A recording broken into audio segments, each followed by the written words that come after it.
Hello friends, welcome to the success Kendra. Friends देखिए, आज का जो वीडियो है 67th बीपीएससी पीटी री एग्ज़ाम 2022 के लिए काफ़ी इंपॉर्टेंट वीडियो है, क्योंकि इस वीडियो में देखिए हम लोग सीडीपीओ का जो पेपर हुआ था उसको इस वीडियो में हम डिस्कस करेंगे। सीडीपीओ का जो क्वेश्चन पेपर है 2022 वाला, उसको हम लोग इस वीडियो में डिस्कस करेंगे और इसका फाइनल आंसर की भी आयोग के द्वारा, बीपीएससी के द्वारा जारी कर दिया गया है।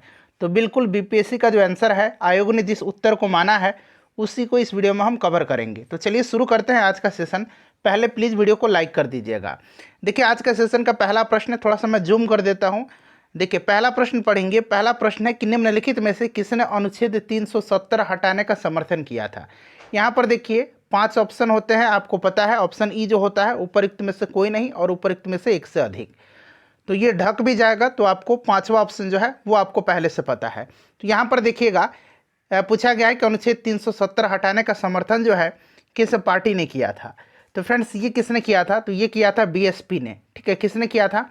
बीएसपी ने। यहाँ पर पूरा चार्ट आपको दिखाई दे रहा होगा कि किस पार्टी ने समर्थन किया था और किस पार्टी ने विरोध किया था। तो यहाँ पर देखेंगे बीएसपी हो जाएगा, ऑप्शन नंबर डी इसका करेक्ट आंसर हो जाएगा।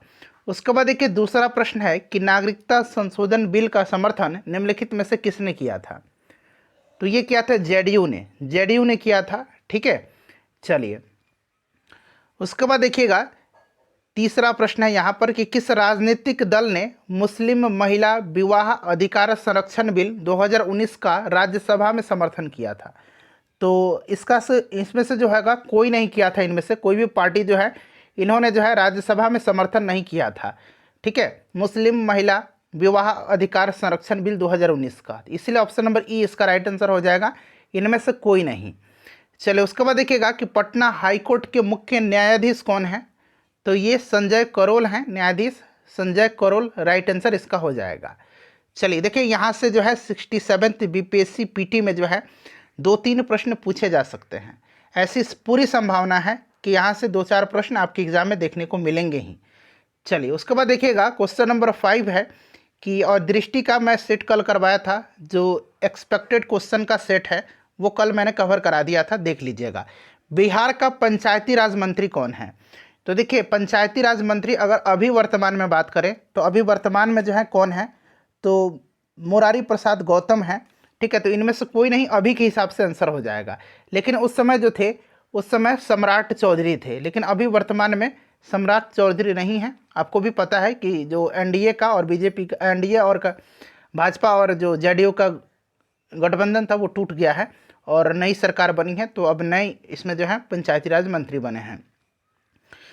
उसके बाद देखिए अगला प्रश्न है, हाँ देखिए नेक्स्ट क्वेश्चन है हमारा कि बिहार में कानून के द्वारा गोवध किस वर्ष प्रतिबंधित किया गया था।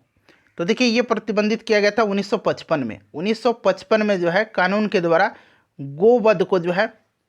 गोवध को प्रतिबंधित किया गया था। नेक्स्ट क्वेश्चन है कि बिहार विधान परिषद में नेता प्रतिपक्ष कौन है। अब वर्तमान की हम बात करेंगे। ठीक है, हालांकि उस समय विधान परिषद में नेता प्रतिपक्ष श्रीमती राबड़ी देवी जी थी जब पेपर हुआ था उस समय। लेकिन अभी जो है विधान परिषद में जो है ये कौन हो गए हैं, तो विधान परिषद में अब सम्राट चौधरी हो गए हैं। कौन? सम्राट चौधरी हो गए हैं विधान परिषद में नेता प्रतिपक्ष। ठीक है, वहीं अगर विधानसभा पूछा जाता अभी, तो ये विजय सिन्हा है। ठीक है, तो अभी के हिसाब से ऑप्शन नंबर ई इसका राइट आंसर हो जाएगा। लेकिन उस समय राबड़ी देवी थी, तो इसलिए आयोग के द्वारा राबड़ी देवी आंसर दिया गया है। अगला प्रश्न है कि इनमें से कौन 2 बार बिहार का राज्यपाल रहा था। तो देखिए, ये रहे थे अखलाक उर रहमान किदवई। ये 2 बार बिहार के राज्यपाल रहे थे। एक बार इनका कार्यकाल रहा था 1979 से लेकर के 1985 तक, और दूसरी बार ये राज्यपाल बने थे 1993 से लेकर के 1998 तक इनका कार्यकाल रहा था। ऑप्शन नंबर ए इसका राइट आंसर हो जाएगा। चलिए अगला प्रश्न कर लेंगे। नेक्स्ट क्वेश्चन है, यहाँ पर देखिए क्वेश्चन नंबर 9 है कि बिहार का प्रथम गैर कांग्रेसी मुख्यमंत्री पूछा गया है। तो देखिए, एडोटेरिया का जो नया बिहार स्पेशल का ऑब्जेक्टिव बुक आया है उसको एक बार पढ़ लीजिएगा। मैंने ऑलमोस्ट सभी सेट कवर कराया हुआ है, लिंक डिस्क्रिप्शन में भी मिल जाएगा, या चैनल पर चले जाइए और प्लेलिस्ट ओपन करके देख लीजिएगा। तो ये कौन थे? तो ये थे friends Mahamaya Prasad Sinha. Option number B हो जाएगा राइट आंसर। ठीक है, चलिए उसके बाद देखिएगा कि किस राजनीतिक दल की बिहार विधानसभा में 4 सीटें, बिहार विधान परिषद में 1 सीट है। तो इनमें से देख लीजिएगा सभी को। तो इनमें से कोई नहीं, इसका आंसर ऑप्शन ई हो जाएगा।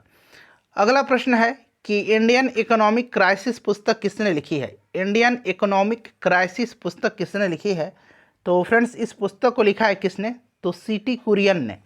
ठीक है, चलिए उसके बाद अगला प्रश्न है हमारा कि बिहार की ग्रामीण साक्षरता दर कितना है। तो देखिए बिहार की ग्रामीण साक्षरता दर जो है ये आपका 59.86% है। क्लियर। वहीं शहरी पूछा जाता तो शहरी है आपका 76.86%। तो इनमें से कोई नहीं, इसका राइट आंसर हो जाएगा। नेक्स्ट क्वेश्चन है कि झारखंड बिहार का अभिन्न अंग था। तो झारखंड अलग हुआ है 15 नवंबर बिहार से। कब? तो 15 नवंबर सन 2000 को, यानी कि 2000 के पहले 15 नवंबर के पहले यह बिहार का अभिन्न अंग था। तो यहाँ पर देखिएगा 1999 इसका राइट आंसर हो जाएगा। ठीक है। अगला प्रश्न है कि बिहार में 3 कटिया पद्धति क्या है। तो 1 बीघा में यानी कि 20 कट्ठा में 3 कट्ठा में जो है नील की खेती करना अनिवार्य था। तो ये कृषि पद्धति है। ऑप्शन नंबर इसका सी जो होगा राइट आंसर हो जाएगा। चलिए अगला प्रश्न देखिए कि लोकनायक की उपाधि किसे दी गई थी। तो लोकनायक जयप्रकाश नारायण को कहा जाता है। अगला प्रश्न है और बिहार केसरी श्री कृष्ण सिंह को कहा जाता है। बिहार केसरी। ठीक है। बिहार में सतत विकास के लिए राज्य सरकार के द्वारा 7 निश्चय योजना अभियान प्रारंभ किया गया था। तो देखिए 7 निश्चय जो है यह शुरू किया गया था। कब? तो फ्रेंड्स देखिए 2015 में, 2015 से लेकर के 2020 तक रहा था। और अब 7 निश्चय 2 जो है ये 2020 से लेकर के 2025 तक है। तो इसको भी ध्यान रखिएगा। ऑप्शन नंबर इसका सी हो जाएगा राइट आंसर। क्लियर। चलिए उसके बाद क्वेश्चन नंबर 17 कर लेंगे। क्वेश्चन नंबर 17 है कि वर्ष 2021-22 में बिहार का राजकोषीय घाटा राज्य के सकल घरेलू उत्पाद का कितना प्रतिशत है। देखिए यहाँ पर वर्ष 2021-22 का पूछा गया है। बताइए इसका राइट आंसर क्या हो जाएगा। तो देखिए फ्रेंड्स ये कितना है? तो 2.97%। ठीक है, याद रखिएगा। ये जीएसडीपी का कितना है? 2.97%। अच्छा ये 2021-22 का। अगर 2022-23 का आपसे पूछा जाता अभी रिसेंटली जो बजट है उसमें, तो ये कितना है? तो ये 3.47% है। इसको भी आप निश्चित रूप से ध्यान रखिएगा। चलिए उसके बाद देखेंगे नेक्स्ट क्वेश्चन है हमारा कि अंतरिम चल निधि समायोजन सुविधा, चल निधि समायोजन सुविधा को किस समिति ने सुझाया। तो यह समिति जो है, यह समिति है नरसिम्हन समिति। ठीक है, कौन सी समिति है? तो यह नरसिम्हन समिति है। थोड़ा सा स्पष्ट नहीं दिख रहा होगा प्रश्न, लेकिन मैं पढ़ करके आपको सुना दे रहा हूँ। 2-4 प्रश्न है, उसके बाद आपको यहाँ पर नीचे देखेंगे स्पष्ट दिखाई दे रहा होगा। उसके बाद देखिए विशेष आर्थिक क्षेत्र अत्यधिक सफल, खाली स्थान दिया गया है, प्रयोग की लाइन पर आधारित थे। तो ये आपका चाइनीज़ हो जाएगा इसका राइट आंसर। विश्व व्यापार संगठन में भारत सम्मिलित हुआ था। तो भारत जो है 1995 में जब स्थापना हुई थी WTO की, उसी समय जो है भारत सम्मिलित हुआ था 1995 में ही। उसके बाद देखिएगा कि संशोधित मूल्य वर्धित कर, ठीक है, मोड वैट संबंधित है। तो मोड वैट जो है यह एक्साइज ड्यूटी से संबंधित है, यानी कि उत्पाद कर से। ऑप्शन नंबर ए इसका राइट आंसर हो जाएगा।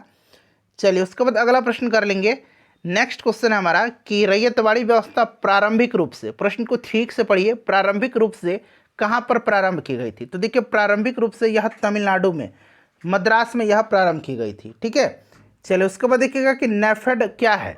नेफेड क्या है? तो नेफेड का फुल फॉर्म क्या होता है? तो देखिए नेफेड का फुल फॉर्म होता है national agricultural cooperative marketing federation of India limited. ठीक है। और देखिए इसकी स्थापना हुई थी 2 अक्टूबर 1958 को, 2 अक्टूबर 1958 को हुई थी। ठीक है। और यह एक सहकारी संगठन है। ऑप्शन नंबर बी इसका राइट आंसर हो जाएगा। अगला प्रश्न है कि आय की असमानता मापी जाती है। तो आय की जो असमानता है यह मापी जाती है आपका गिनी लॉरेंज अनुपात के द्वारा। गिनी लॉरेंज अनुपात के द्वारा तेल के संकट के कारण अधिकांश विकसित देशों ने किसका समस्या का सामना किया है? यहाँ खाली स्थान दिया गया है। तो ये आपका हो जाएगा मुद्रास्फीति जनित मंदी। ठीक है, मुद्रास्फीति जनित मंदी जो समस्या है उसका सामना किया है। उसके बाद देखिए अगला प्रश्न है कि 1945-46 में दिल्ली में हुए INA के मुकदमों के पक्ष में पेश हुए वकील कौन थे। तो यहाँ पर ऑप्शन में देखिएगा भीमराव अंबेडकर है, राजेंद्र प्रसाद है, C राजगोपालाचारी है और भूलाभाई देसाई है। तो आपको याद होगा कि कौन कौन से लोग थे। तो भूलाभाई देसाई जी थे, जवाहरलाल नेहरू, तेज बहादुर सप्रू, कैलाश नाथ काटजू और अरुणा असफ अली थी। ठीक है, इन्होंने आईएनए के बचाव पक्ष की ओर से वकालत किया था। तो यहाँ पर देखिए भोला भाई देसाई दिया गया है। अन्य नाम भी आपको याद रखना है, जैसे कि जवाहरलाल नेहरू, तेज बहादुर सप्रू, कैलाश नाथ काटजू और अरुणा असफ अली। नेक्स्ट क्वेश्चन है कि सही कालक्रम यहाँ पर आपको बताना है। देखिए मुस्लिम उद्धार दिवस यानी कि इसको मुक्ति दिवस कहा जाता है, और ये 22 दिसंबर 1939 को, ठीक है, 22 दिसंबर 1939 को। उसके बाद डायरेक्ट एक्शन दिवस मनाया गया था 16 अगस्त 1946 को, ठीक है। उसके बाद कांग्रेस मंत्रालय का इस्तीफा, तो ये 22 दिसंबर 1939 को कांग्रेस मंत्रिमंडल ने सामूहिक रूप से इस्तीफा दिया था। उसके बाद यह मुक्ति दिवस मनाया गया था। और व्यक्तिगत सत्याग्रह आपको पता है 1940 में। तो ये क्रम हो जाएगा, सबसे पहले यहाँ देखिए सेम डेट हो जा रहा है मेरे ख्याल से। तो पहले जो मंत्रिमंडल ने इस्तीफा दिया था उसके बाद यह मुक्ति दिवस, मुस्लिम उद्धार दिवस मनाया गया था। तो यहाँ पर क्रम देख लीजिएगा, मिला लीजिए। इसका राइट आंसर जो हो जाएगा वो आपका ऑप्शन नंबर यहाँ पर देखेंगे 3 1 4 2। यहाँ पर देख लीजिएगा 3 1 4 2, ठीक है। सबसे पहले इस्तीफा दिया गया, फिर इसको मनाया गया, उसके बाद 3 1 4 देखिए, 4 1940 और ये 1946। तो option number A right answer इसका हो जाएगा। उसके बाद चलिए कि निम्नलिखित में से आंदोलनों का कालानुक्रम क्या है। तो देखिए दक्कन जो दंगा हुआ था ये 1875 में हुआ था। इंडिगो जो हुआ था यह 1859 में हुआ था। पंजाब में भूमि अलगाव के खिलाफ आंदोलन जो है ये सन 1900 में हुआ था, और पाटनी आंदोलन 1917 में हुआ था। तो ये अब आप लोग इसको मिला लीजिएगा, ठीक है। एक ही मिनट, सॉरी, हाँ यहाँ पर अब इसको आप लोग मिला लीजिएगा, ठीक है फ्रेंड्स। चलिए राइट आंसर इसका इनमें से कोई नहीं होगा, चलिए, क्योंकि ये सही से क्रम में नहीं दिया गया है। अगला प्रश्न है कि इनमें से बिहार के किस नेता ने हेमंड कमीशन के समक्ष, देखिए यहाँ पर हेमंड कमीशन है, हेमंड कमीशन के समक्ष रांची में प्रस्तुत होकर दलितों के लिए मताधिकार की मांग रखी थी। तो ये किसने रखा था? तो फ्रेंड्स ये 1935 में बाबू जगजीवन राम जी ने रखा था। तो ऑप्शन नंबर बी इसका राइट आंसर हो जाएगा। चलिए 1935 में, इसको भी याद रखिएगा। इनमें से किसने बक्सर की युद्ध के तुरंत बाद अंग्रेजों के विरुद्ध बिहार में विद्रोह की शुरुआत की थी? तो देखिए ये कौन थे? तो फ्रेंड्स ये थे महाराज फतेह बहादुर शाही, महाराज फतेह बहादुर शाही, ठीक है, याद रखेंगे फ्रेंड्स। ये कहाँ के राजा थे? तो हसेपुर राज जो था, हसेपुर राज, वहाँ के ये राजा थे। हसेपुर राज जो कि वर्तमान में ये अभी गोपालगंज जिला में आता है। और फतेह शाही विद्रोह के बारे में मैंने आपको बताया भी था। चलिए ऑप्शन नंबर ए इसका राइट आंसर हो जाएगा। उसके बाद देखिए भारत छोड़ो आंदोलन के दौरान पटना के 7 शहीद कहे जाने वाले व्यक्तियों में से कौन बीएन कॉलेज का विद्यार्थी था? बीएन कॉलेज का विद्यार्थी आपसे पूछा जा रहा है। बताइए इनमें से कौन जो थे ये बीएन कॉलेज के विद्यार्थी थे? बताइए इसका राइट आंसर क्या हो जाएगा? तो देखिए सबसे पहले तो जो पटना में गोलीकांड हुआ था ना, उसको आपको ध्यान रखना है, ठीक है। पटना में गोलीकांड भारत छोड़ो आंदोलन के समय में हुआ था, ठीक है, पटना सचिवालय गोलीकांड। और इसमें 7 शहीद जो थे ये शहीद उमाकांत प्रसाद सिंह थे, शहीद रामानंद सिंह, शहीद सतीश प्रसाद झा, शहीद जगपति कुमार, शहीद देवीपद चौधरी, ठीक है। उसके बाद शहीद राजेंद्र सिंह और शहीद राम गोविंद सिंह। यहाँ पर पूछा गया है कि बीएन कॉलेज के, तो बीएन कॉलेज को जो थे ये शहीद जगपति कुमार थे। Option number D right answer हो जाएगा, ठीक है। उसके बाद देखिए पटना हाई स्कूल के थे शहीद राजेंद्र सिंह, शहीद राजेंद्र सिंह, क्लियर। तो ये कांड जो हुआ था ये हुआ था 11 अगस्त 1942 को। ये डेट सहित आपको याद रखना है, ठीक है। चलिए उसके बाद देखिएगा 32 नंबर कि इनमें से किसने उलगुलान आंदोलन प्रारंभ किया था? तो ये आपको पता है, ये बिरसा मुंडा है। बिरसा मुंडा ऑप्शन में दिया गया है। ऑप्शन नंबर सी इसका राइट आंसर हो जाएगा, ठीक है फ्रेंड्स। चलिए उसके बाद 33 नंबर देखिएगा कि निम्नलिखित में से कौन एका आंदोलन के लिए जिम्मेदार थे? तो एका आंदोलन जो हुआ था ना फ्रेंड्स, ये कहाँ पर हुआ था? तो देखिए ये 1921 का अंत में हुआ था हरदोई, बहराइच और सीतापुर में, उत्तर प्रदेश में। तो यहाँ पर देखिए अवध के हरदोई, बहराइच आदि के किसान। इनमें से किस वायसराय को अंडमान द्वीप समूह में छुरा मारकर मौत के घाट उतार दिया गया था? तो ये आपको भी पता है, ये कौन है? तो फ्रेंड्स ये है लॉर्ड मेयो। चलिए उसके बाद देखिएगा कि फ्रंटियर गांधी ने कहा था कि उन्हें और उनके आंदोलन को उन्होंने भेड़ियों के सामने फेंक दिया है, वो किसका जिक्र कर रहे थे? तो ये आपका हो जाएगा कांग्रेस नेतृत्व का। Option number A right answer हो जाएगा, कांग्रेस नेतृत्व का उन्होंने जिक्र किया था। इसमें मुख्य खालसा दीवान ने किसे किसको गिरे हुए सिख और अपराधी के रूप में घोषित किया था? तो ये किसको किया था? ये किया था गदर पार्टी के क्रांतिकारी के, ठीक है, जो गदर पार्टी के क्रांतिकारी थे उनको जो है गिरे हुए सिख और अपराधी के रूप में घोषित किया था मुख्य खालसा दीवान ने। उसके बाद नेक्स्ट क्वेश्चन है कि पूना समझौता जो है कब हुआ था? पूना समझौता कब हुआ था? चलिए इसका आंसर आप कमेंट करके बताइएगा। पूना समझौता आपने कई बार पढ़ा है, महात्मा गांधी और अंबेडकर जी के बीच में हुआ था। चलिए उसके बाद देखिएगा कि मद्रास में जस्टिस पार्टी ने खाली स्थान दिया गया है कि वजह से द्वैध शासन के प्रयोग को प्रांत में सफल बना दिया। तो ये आपका हो जाएगा ब्राह्मण विरोधी रुख, ब्राह्मण विरोधी रुख, इसी की वजह से जो है द्वैध शासन के प्रयोग को प्रांत में सफल बना दिया। उसके बाद देखिए इनमें से किसने अप्रैल 1930 में वैद्यनारायण सत्याग्रह का आयोजन किया था? तो देखिए ये 1930 में जो है आयोजन किया गया था, ठीक है, सविनय अवज्ञा आंदोलन जो था उस समय, उसी के समय, ठीक है। चलिए तो ये आपका हो जाएगा कौन? तो सी राजगोपालाचारी, ऑप्शन नंबर बी हो जाएगा राइट आंसर इसका। उसके बाद देखिएगा कि किसे चंपारण सत्याग्रह का एक बहुत महत्वपूर्ण पहलू सही मायने में कहा जा सकता है? तो ये आपका हो जाएगा भारत के राष्ट्रीय आंदोलन में किसान आंदोलन का शामिल होना, ठीक है। चलिए उसके बाद अगला प्रश्न है, नेक्स्ट क्वेश्चन देखिए, मैथ का प्रश्न है, मैं आंसर फटाफट आपके बताते चलता हूँ, ठीक है। देखिए 41 का जो करेक्ट आंसर दिया गया है वो ऑप्शन नंबर सी दिया गया है, -√6 और √6/2 दिया गया है। उसके बाद देखिएगा 42 का जो करेक्ट आंसर दिया गया है, एक्स और वाई का यहाँ पर मान पूछा गया है, तो ये दिया गया है आपका 2 और 2।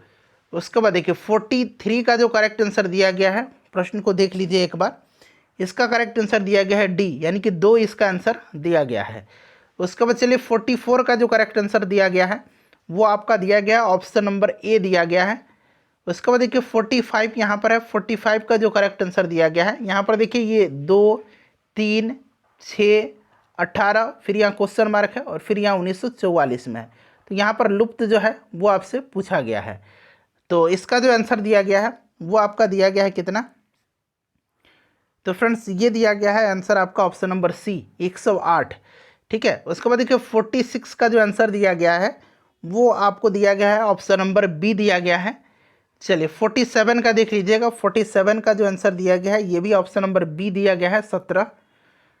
उसके बाद देखिए 48 का जो आंसर दिया गया है, 48 का ये आपका ऑप्शन नंबर सी हो जाएगा। उसके बाद देखिए 49 का जो आंसर दिया गया है वो आपका हो जाएगा ऑप्शन नंबर सी। 50 का जो है ये आपका 50 का जो दिया गया है आंसर ऑप्शन ए दिया गया है। चलिए उसके बाद देखिए 51 नंबर की आधुनिक परमाणु प्रतीक, साइंस का क्वेश्चन है यहाँ से। देखिए आधुनिक परमाणु प्रतीक किसके द्वारा प्रस्तावित विधि पर आधारित है? तो ये बर्जेलियस, ऑप्शन नंबर इसका बी हो जाएगा राइट आंसर। उसके बाद देखिए निम्नलिखित विशेषताओं में से कौन से रासायनिक परिवर्तन की विशेषता नहीं है? तो रासायनिक परिवर्तन की विशेषता नहीं पूछा गया है, तो यह अनुत्क्रमणीय होता है, नए पदार्थ बनते हैं, ऊर्जा का अवशोषण भी होता है और ऊर्जा में कोई निवल परिवर्तन नहीं होता, बिल्कुल परिवर्तन होता है, यही वाला जो है गलत दिया गया है।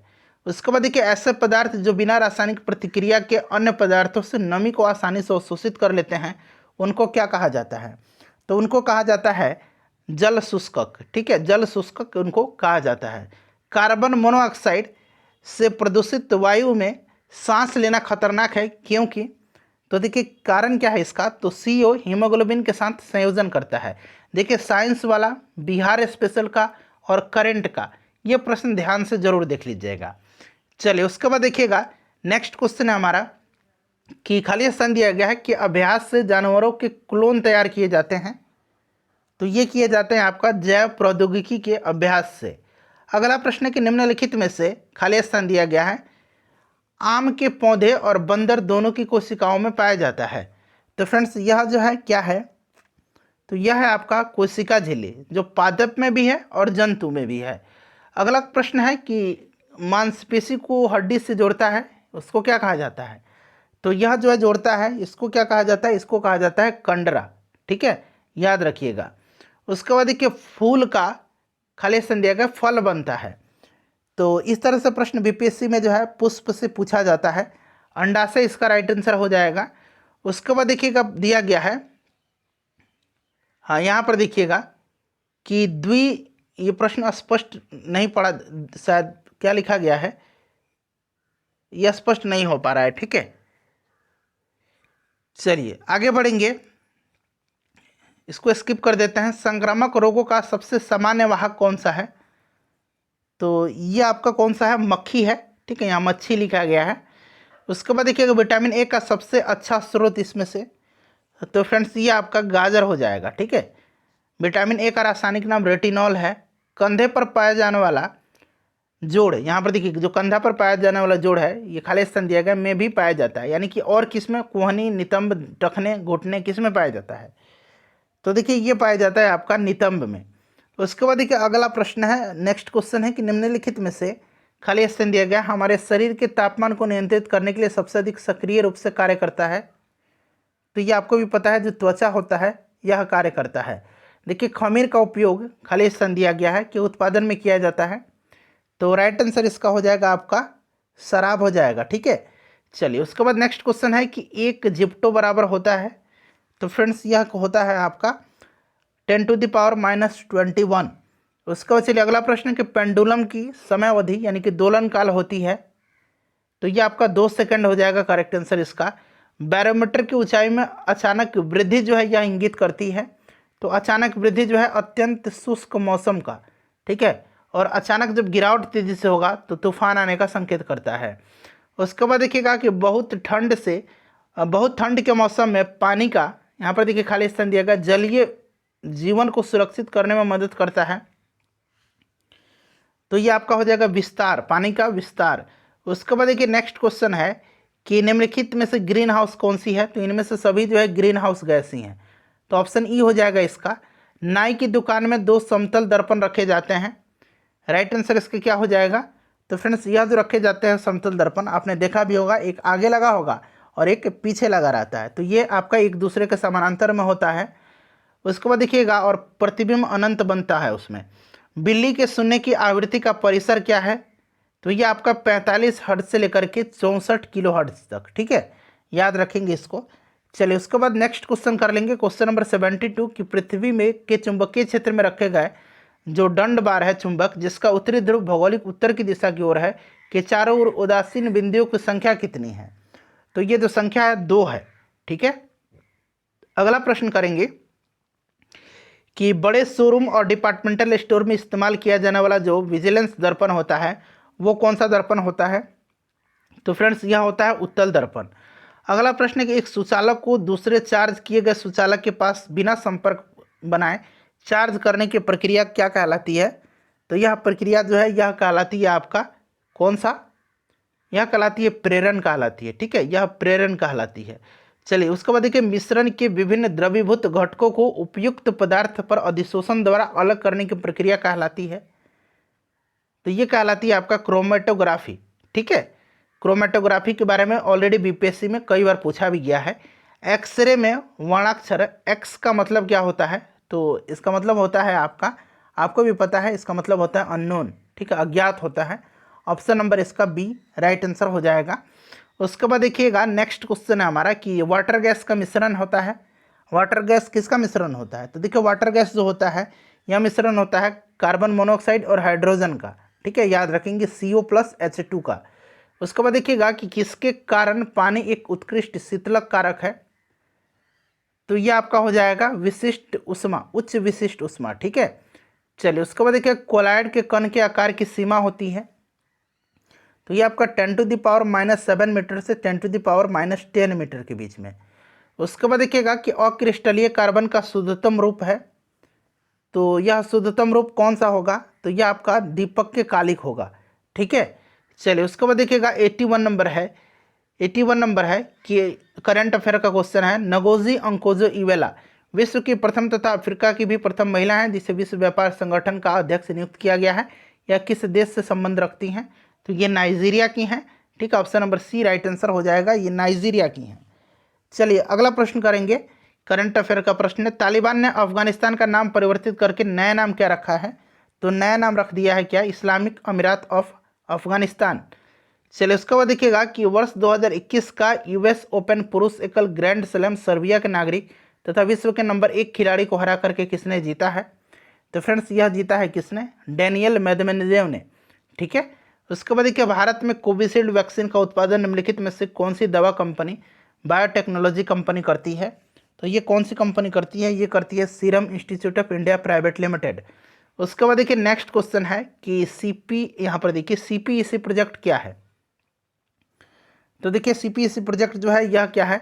तो यह चीन पाकिस्तान आर्थिक गलियारा है, सीपीईसी, ठीक है, चाइना पाकिस्तान इकोनॉमिक कॉरिडोर। उसके बाद देखिए 8 अगस्त 2020 को भारत की प्रथम किसान रेल निम्नलिखित में से किन 2 स्टेशनों के बीच यात्रा का शुभारंभ किया गया? तो ये किया गया था आपका देवलाली जो कि महाराष्ट्र में है, दानापुर बिहार से, ठीक है, दोनों के बीच में, देवलाली और दानापुर के बीच में। उसके बाद देखिए बिहार के किस व्यक्ति को 26 नवंबर 2021 को पद्म भूषण दिया गया? तो पद्म भूषण दिया गया था रामविलास पासवान जी को मरणोपरांत, ठीक है। चलिए अगला प्रश्न करेंगे कि 26 जनवरी 2021 को बिहार के कितने लोगों को विभिन्न क्षेत्र में पद्मश्री से नवाजा गया था? तो एक व्यक्ति जो है पद्म भूषण दिया गया था, किनको? तो रामविलास पासवान जी को, और इसमें से 4 व्यक्ति जो हैं इनको पद्मश्री दिया गया था 2021 में। और ये 4 व्यक्ति कौन कौन से हैं? तो इनका नाम भी याद रखिएगा। ये 4 व्यक्ति हैं दुलारी देवी, रामचंद्र मांझी, मृदुला सिन्हा, उसके बाद दिलीप कुमार सिंह, ठीक है, दिलीप कुमार सिंह। तो ये 4 व्यक्ति हैं 2021 में। और 2022 में 2 लोगों को पद्मश्री दिया गया है, आचार्य चंदना जी को और सैबल गुप्ता को। चलिए आगे बढ़ेंगे, नेक्स्ट क्वेश्चन कर लेंगे। अगला प्रश्न है कि चिकित्सा के क्षेत्र में उत्कृष्ट योगदान के लिए 26 जनवरी 2021 को बिहार के किस व्यक्ति को पद्मश्री से सम्मानित किया गया? तो चिकित्सा के लिए किया गया है डॉक्टर दिलीप कुमार सिंह को। 89 का डी राइट आंसर हो जाएगा। अभी मैंने आपको बताया भी है दिलीप कुमार सिंह के बारे में। 1931 के भारत पाकिस्तान युद्ध क्षेत्र में अनुकरणीय साहस के लिए बिहार के किस सैनिक को सर्वोच्च सम्मान परमवीर चक्र से सम्मानित किया गया है? तो ये किसको किया गया है? ये किया गया है एल्बर्ट एक्का को। अगला प्रश्न है क्वेश्चन नंबर 91 कि इनमें से बिहार की किस व्यक्ति को दादा साहब फाल्के पुरस्कार प्राप्त किया गया? किसने किया है? बिहार के कौन से व्यक्ति हैं? तो फ्रेंड्स यह जो है बिहार के अशोक कुमार हो जाएगा। उसके बाद चलिएगा कि बिहार की किस पत्रकार एवं मीडिया व्यक्तित्व ने, जो बिहार मूल से हैं, वर्ष 2019 का रमन मैग्सेसे पुरस्कार जीता? तो ये आपको भी पता है, ये कौन है? तो ये रवीश कुमार हैं, एनडीटीवी के। उसके बाद चलिए 92 के बाद 93 है कि बिहार की किस गरीब लड़की ने अपने समुदाय के लोगों को उत्थान के लिए उत्कृष्ट कार्यों के लिए उनको विश्व महिलाओं के शिखर फाउंडेशन से women's creativity in rural life award से जो है, इनको रूरल लाइफ अवार्ड से जो है सम्मानित किया गया है? तो यह कौन है? बताइए राइट आंसर। तो देखिए यह जो है फ्रेंड्स, यह कौन है? तो यह छोटी कुमारी सिंह है, ठीक है। चलिए उसके बाद नेक्स्ट क्वेश्चन करेंगे 94 नंबर की भारत फाउंडेशन ने नालंदा विश्वविद्यालय के सहयोग से 27-28 जुलाई 2019 को 5वां विश्व धर्म सम्मेलन निम्नलिखित में से किस शहर में आयोजित किया है? तो ये किया है राजगीर में। चलिए उसके बाद देखिए इनमें से बिहार के किस व्यक्ति को भारत रत्न से सम्मानित किया गया है? तो राजेंद्र प्रसाद जी को किया गया है भारत रत्न से, ठीक है। तो इसका राइट आंसर क्या हो जाएगा? ऑप्शन नंबर ए हो जाएगा। चलिए 1962 में इनको भारत रत्न दिया गया था, 1962 में, ये भी ध्यान रखिएगा। उसके बाद देखिएगा अगस्त एवं सितंबर 2021 में आयोजित हुए टोक्यो पैरालंपिक में भारत ने कितने मेडल जीते? पैरालंपिक में भारत जो है कितना मेडल जीता? तो 19 मेडल। ये प्रश्न बीपीएससी पीटी में भी पूछा गया था 8 मई के दिन, इसीलिए मैं बोल रहा हूँ कि एक बार इसको आप लोग जरूर पढ़ लीजिए। देखिए सेंट्रल विजिटा पुनर्विकास प्रोजेक्ट, ये भी पूछा गया था। तो ये आपका हो जाएगा नई दिल्ली में स्थित रायसीना हिल्स के समीप केंद्रीय प्रशासनिक क्षेत्र के पुनरुद्धार के लिए चल रहे पुनर्विकास से संबंधित प्रोजेक्ट। उसके बाद देखिए सुशासन दिवस भारत के पूर्व प्रधानमंत्री अटल बिहारी वाजपेयी जी के जन्म दिवस पर प्रत्येक वर्ष किस तिथि को मनाया जाता है? तो फ्रेंड्स यह कब मनाया जाता है सुशासन दिवस? तो यह मनाया जाता है आपका 25 दिसंबर के दिन, ठीक है, याद रखना आपको, कब? 25 दिसंबर के दिन। चलिए उसके बाद अगला प्रश्न कर लेंगे। नेक्स्ट क्वेश्चन है हमारा कि विश्व का सबसे ऊंचा रेलवे पुल किस नदी के ऊपर बना है? तो यह नदी है आपका चिनाब नदी। अगला प्रश्न है क्वेश्चन नंबर 100 कि राष्ट्रीय, एक मिनट, अन्न सुरक्षा अधिनियम के तहत एक राष्ट्र एक राशन कार्ड स्कीम को इनमें से किसने शुरू किया था? तो ये शुरू किया था रामविलास पासवान जी ने, ठीक है।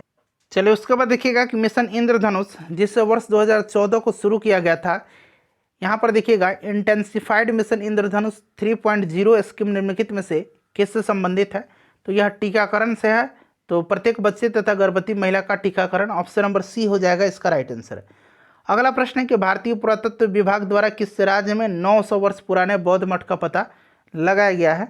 तो ये लगाया गया है आपका झारखंड में। ठीक है, उसके बाद चलिए अगला प्रश्न है कि भारत का कौन सा इकलौता शहर है जिसे वर्ष 2020 में शहरी वन को बढ़ाने और ठीक रख रखाव की प्रतिबद्धता के लिए tree city of the world का अवार्ड दिया गया? तो फ्रेंड्स यह कौन सा शहर है? यह है हैदराबाद। ठीक है, उसके बाद देखिएगा कि विश्व वायु गुणवत्ता रिपोर्ट 2020 के अनुसार निम्नलिखित में से कौन सी राजधानी अत्यधिक प्रदूषित पाई गई है? तो यह राजधानी नई दिल्ली है। उसके बाद एक राजीव गांधी खेल रत्न पुरस्कार का नाम बदल करके किस खिलाड़ी के नाम पर रखा गया है? तो इसका नाम रख दिया गया मेजर ध्यानचंद खेल रत्न अवार्ड। अगला प्रश्न है हमारा कि वर्ष 2021 में जो टोक्यो ओलंपिक हुआ था 2020 में, किस देश ने सबसे अधिक पदक जीता है? स्वर्ण पदक यहाँ पर पूछा गया। तो सबसे ज़्यादा स्वर्ण पदक जीता है अमेरिका ने। अच्छा, भारत ने कितना स्वर्ण पदक जीता? एक ने। भारत ने टोटल मेडल कितना जीता है? तो भारत ने टोटल जो है कितना मेडल जीता है? 7 मेडल, 1 स्वर्ण, 2 रजत और 4 कांस्य पदक, यानी कि गोल्ड, 2 सिल्वर और 4 ब्रॉन्ज मेडल। चलिए उसके बाद देखिए 106 नंबर, 1 मिनट रुक जाइए, हाँ 106 हो गया हमारा। 107 नंबर पर आइए। देखिए 107 नंबर है कि मंगल ग्रह मिशन के तहत निम्नलिखित में से किस अरब देश ने वर्ष 2020 में अपना अंतरिक्ष यान देखिए मंगल ग्रह को प्रक्षेपित किया है? होप अल अमाल जो मिशन है। तो ये आपको भी पता है। राइट आंसर इसका हो जाएगा आपका ऑप्शन नंबर ए, संयुक्त अरब अमीरात। उसके बाद देखिए विश्व का कौन सा पहला देश जिसने अपने देश में सभी महिलाओं को मुफ्त में स्वच्छता उत्पाद यानी कि सैनिटरी प्रोडक्ट प्रदान किए हैं? तो यह जो देश है, यह देश कौन सा है? यह देश है स्कॉटलैंड।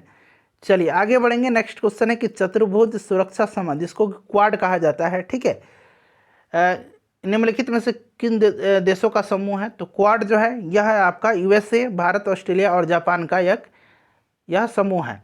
उसके बाद देखिए निम्नलिखित में से किसे नोबेल शांति पुरस्कार जो है प्रदान करने का निर्णय कौन लेता है? निम्नलिखित में से नोबेल शांति पुरस्कार देने का निर्णय तो यह जो लेता है यह कौन लेता है? यह लेता है नॉर्वे की नोबेल समिति। उसके बाद चलिए 111 नंबर है, पुस्तक इंडिया डिवाइडेड किसने लिखा है? तो ये आपको पता है डॉक्टर राजेंद्र प्रसाद जी ने इसको लिखा है। उसके बाद देखिएगा कि जवाहरलाल नेहरू के बौद्धिक विकास में फरवरी 1927 में ब्रुसेल्स कांग्रेस में औपनिवेशिक दमन और साम्राज्यवाद के विरुद्ध उनकी सक्रिय भागीदारी के साथ एक मोड़ आया, यह शब्द लिखे हैं। तो यह शब्द लिखा है किसने? तो एस गोपाल ने जवाहरलाल नेहरू के मतलब उनकी सक्रिय भागीदारी के साथ एक मोड़ आया, यह शब्द लिखा है। उसके बाद कि क्रिप्स के प्रस्ताव ने वास्तव में हमें कुछ नहीं दिया, यदि हम प्रस्ताव को स्वीकार करते तो हमें भविष्य में पछताना पड़ता। युद्ध ने भारत को अपनी स्वतंत्रता प्राप्त करने का अच्छा अवसर प्रदान किया था, केवल एक वचन पर आधारित होने का कारण हमें इससे खोना नहीं चाहिए। यह शब्द किसने लिखे हैं? तो देखिए यह शब्द जो लिखे हैं ये लिखा है जवाहरलाल नेहरू ने। चलिए अगला प्रश्न है हमारा कि किस घटना या किन घटनाओं ने ब्रिटिश प्रधानमंत्री क्लीमेंट एटली को सदमा पहुंचाया जिसके कारण कि ब्रिटिश साम्राज्यवाद की इमारत को एक बड़ा झटका लगा? तो ये आपका हो जाएगा कौन सा? तो यह आपका हो जाएगा आज़ाद हिंद फौज का सैन्य अभियान और शाही भारतीय जल सेना का विद्रोह। चलिए नेक्स्ट क्वेश्चन कर लेंगे कि किसने स्वतंत्र भारत के प्रथम प्रधानमंत्री जवाहरलाल नेहरू का साहस और दूरदर्शिता के एक उत्कृष्ट नेता के रूप में अभिवादन किया? तो ये किया है लॉर्ड माउंटबेटन ने। उसके बाद देखिए तृतीय बौद्ध सभा का सभापतित्व यह अशोक के समय में हुआ था और इसकी अध्यक्षता किसने किया था? मोगलीपुत्र तीस ने किया था। ठीक है, चलिए ऑप्शन नंबर डी हो जाएगा राइट आंसर। उसके बाद देखिए जागीर बांटने की फिरोज शाह तुगलक की नीति के पीछे की कौन सी शक्ति थी? तो कौन सी शक्ति थी? तो ये थी फ्रेंड्स समय की आवश्यकता। ठीक है, चलिए आगे बढ़ेंगे। 118 नंबर क्वेश्चन कर लेंगे कि बंगाल प्रांत के साथ बिहार प्रांत को कब मिलाया गया? मोस्ट इंपॉर्टेंट क्वेश्चन है, इसको ध्यान रखिएगा। इसको 1733 में मिलाया गया। उसके बाद देखिए किस ब्रिटिश अधिकारी ने भारत सरकार को सूचित किया कि पटना के मुसलमान पेशावर के नज़दीक 64वीं नेटिव इन्फेंट्री के साथ आपस में पत्र व्यवहार करते थे और याचना की कि ब्रिटिश के विरुद्ध बगावत करें? तो राइट आंसर इसका हो जाएगा कौन सा? तो ये आपका हो जाएगा रॉबर्ट मोंटगोमरी। ठीक है, उसके बाद देखिएगा कि 1888 में इलाहाबाद में किस राजा ने भारतीय राष्ट्रीय कांग्रेस के चौथे अधिवेशन के संपन्न होने में बहुत बहुमूल्य सहायता प्रदान किया था? तो ये कौन थे? तो फ्रेंड्स यह थे दरभंगा के राजा। अच्छा, ये इलाहाबाद में हुआ था और ये कांग्रेस का अधिवेशन जो था यह कौन सा अधिवेशन था? तो इलाहाबाद का अधिवेशन था और जॉर्ज यूल जो था इन्होंने अध्यक्षता किया था इसका। पहले विदेशी थे जॉर्ज यूल। चलिए उसके बाद देखिएगा कि पूर्व गुप्त काल में शीशे की सिक्कों की एक बड़ी संख्या जारी की गई, तो ये सातवाहनों के द्वारा। अगला प्रश्न है हमारा कि अशोक की नीति के आर्थिक परिणामों का कारण ही मौर्य साम्राज्य का पतन अधिकांशतः उचित था, इस तथ्य में किसने विश्वास किया है? तो ये आपका हो जाएगा रोमिला थापर। ठीक है, चलिए उसके बाद देखिएगा कि प्रसिद्ध इलाहाबाद प्रशस्ति के लेखक, तो ये हरिसेन थे समुद्रगुप्त के। ठीक है, चलिए उसके बाद देखिएगा कवि थे ये दरबारी बहादुर। यहाँ पर देखिएगा, एक मिनट, बड़ा बदूर शायद लिखा गया है। विश्व में सबसे अद्भुत स्तूप है, इसकी मूर्ति और मूर्तिकला किसका शानदार उदाहरण है? तो फ्रेंड्स यह जो है यह किसका हो जाएगा? तो यह है आपका भारत जावा कला का। ठीक है, चलिए उसके बाद देखिएगा कि राजस्व के उसके सिद्धांत प्रतिष्ठा, शक्ति और न्याय के सिद्धांतों पर आधारित थे। बलौन के बारे में ये शब्द किसने कहा है? तो ये शब्द कहा है जियाउद्दीन बर्नी ने।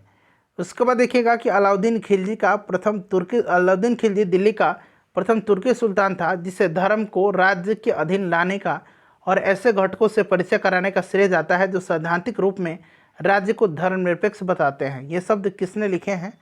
तो फ्रेंड्स यह शब्द जो लिखा है ये लिखा है ए एल श्रीवास्तव ने। ए.एल. श्रीवास्तव ने। चलिए उसके बाद देखिएगा अगला प्रश्न है कि भारत के एकीकरण के बाद वह मध्य पूर्व और पश्चिम एशिया को एक करना चाहता था, जो एक विश्व साम्राज्य की स्थापना की ओर एक महत्वपूर्ण कदम था। आर.पी. त्रिपाठी ने मुगल कालीन भारत के किस सम्राट के बारे में यह लिखा है? तो बताइए, यह लिखा है आपके किसके बारे में? तो अकबर के बारे में। ठीक है, इस तरह के प्रश्न बहुत कम चांस है आने का, ये सिर्फ स्टेटमेंट वाइज दिया गया है कि किसने कहा है। ये जो किसी भी सरकार ने नहीं और अंग्रेज़ों ने भी नहीं जितना कि इस पठान ने काफ़ी बुद्धिमत्ता का परिचय दिया। शेरशाह सूरी के बारे में यह शब्द किसने लिखे हैं? तो यह शब्द लिखा है H.C. किन ने। उसके बाद देखिएगा कि ब्रिटिश का भारतीय सार्जेंट की उपाधि प्रथम विश्व युद्ध के दौरान भारत सरकार को अपना सहयोग देने के कारण किसने प्राप्त की? तो यह सार्जेंट का उपाधि दिया गया था किसको? तो महात्मा गांधी को। ठीक है, चलिए उसके बाद देख लीजिएगा अगला प्रश्न है कि निम्नलिखित में से कौन वस्त्र उद्योग का केंद्र है? तो इसमें से बताइए वस्त्र उद्योग का केंद्र जो है ये आपका भीलवाड़ा हो जाएगा। अगला प्रश्न है कि निम्नलिखित संघ राज्य क्षेत्रों में किसमें सबसे कम क्षेत्र वन आच्छादित है? तो सबसे कम जो है यह आपका हो जाएगा चंडीगढ़ में। अगला प्रश्न है कि सोमेश्वर श्रेणी निम्नलिखित पर्वत श्रेणियों में से किसका एक भाग है? तो यह जो भाग है यह किसका है? यह भाग है आपका शिवालिक का। अगला प्रश्न है हमारा कि बिहार की भूमि निम्नलिखित में से किस नदी प्रणाली से अपवाहित है? तो ये आपको भी पता है, यह गंगा नदी हो जाएगा। उसके बाद देखिए बिहार में बालसुंदरी, ताल, करैल एवं बलथर पद किसके लिए प्रयुक्त होता है? तो यह मिट्टी की प्रकार है, यह मिट्टी हो जाएगा राइट आंसर इसका। निम्नलिखित जिलों में से किसका कोई भूभाग वनाच्छादित नहीं है? तो ये 2019 वाला फॉरेस्ट रिपोर्ट के अनुसार पूछा गया था और जहानाबाद होना चाहिए, तो ऑप्शन नंबर ई इसका दिया गया है। उसके बाद देखिएगा कि कहलगांव, काटी, बाढ़ एवं नवीनगर निम्नलिखित में से किसके केंद्र हैं? तो यह जो केंद्र हैं किसके हैं? तो यह ताप विद्युत शक्ति का। ठीक है, कांटी में भी है, मुजफ्फरपुर में कांटी है। चलो उसके बाद देखिएगा कि 2001 से 11 के दशक में निम्नलिखित जिलों में से किसमें सबसे अधिक जनसंख्या वृद्धि दर दर्ज की गई है? तो सबसे अधिक मधेपुरा में की गई, लेकिन यहाँ निम्नलिखित पूछा गया है तो इनमें से आपको चुन करके बताना है। तो राइट आंसर इसका इनमें से हो जाएगा आपका किशनगंज। ठीक है, चलिए उसके बाद देखिएगा कि बिहार के निम्नलिखित में से कौन सा वस्त्र उद्योग का केंद्र है?